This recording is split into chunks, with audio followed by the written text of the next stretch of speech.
നടിയെ ആക്രമിച്ച കേസിൽ കുറ്റവിമുക്തനായി കോടതിയിൽ നിന്ന് പുറത്തിറങ്ങിയ ദിലീപിന്റെ ആദ്യ പ്രതികരണം കേരളത്തെ ഞെട്ടിച്ചതാണ്. ആദ്യ ഭാര്യയും നടിയുമായ മഞ്ജു വാര്യരുടെ പേരെടുത്ത് പറഞ്ഞായിരുന്നു ദിലീപ് പ്രതികരിച്ചത്. ക്രിമിനൽ ഗൂഢാലോചന ഉണ്ടെന്ന മഞ്ജുവിന്റെ വാക്കുകളാണ് കേസ് തന്നിലേക്ക് തിരിയാൻ കാരണമെന്ന് ദിലീപ് പറഞ്ഞു. വിവാഹമോചനത്തിന് ശേഷമോ ഈ കേസ് നടക്കുന്ന കാലയളവിലോ രണ്ടുപേരും പരസ്പരം കടന്നാക്രമിച്ചിട്ടില്ല. ഇത് തെറ്റിച്ചുകൊണ്ടായിരുന്നു ദിലീപ് അന്ന് തുറന്നടിച്ചത്.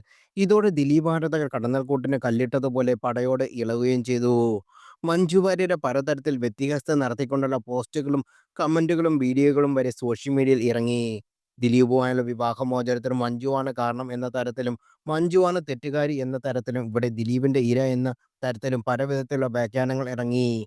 മീനാക്ഷി അച്ഛനുമൊപ്പാണോ എന്നുള്ള മഞ്ജുവിന്റെ വാരിത്തേക്കാനുള്ള വാദവുമായി ഉപയോഗിക്കപ്പെട്ടു. അതിനിടെ പല സോഷ്യൽ മീഡിയ പേജുകളും ഈ ഒരു പഴയ പത്രക്കെട്ടും ദിലീപ് അനുകൂലികൾ പ്രചരിക്കുന്നുണ്ട്. മഞ്ജു വാര്യരുടെ വളരെ പഴയ ഫോട്ടോ കൂടി ഉൾപ്പെടുത്തിയിട്ടുള്ള പത്രവാർത്തയിൽ പറയുന്നത് മഞ്ജുവിനെ കാണാനില്ല എന്നാണ്. ദിലീപിനോടൊപ്പം മഞ്ജു ആദ്യമായി അഭിനയിച്ച സല്ലാപം എന്ന സിനിമയുടെ ചിത്രീകരണത്തിനിടയിലാണ് സംഭവം എന്നും വാർത്തയിൽ പറയുന്നു. മഞ്ജുവിന്റെ അമ്മ ഗിരിജയുടെ പരാതിയിൽ പോലീസ് കേസെടുത്ത് അന്വേഷണം നടത്തുന്നുണ്ടെന്നും സിനിമാ രംഗത്ത് ആരെങ്കിലും തട്ടിക്കൊണ്ടു പോയതായി സംശയിക്കുന്നതായും വാർത്തയിൽ പറയുന്നുണ്ട്.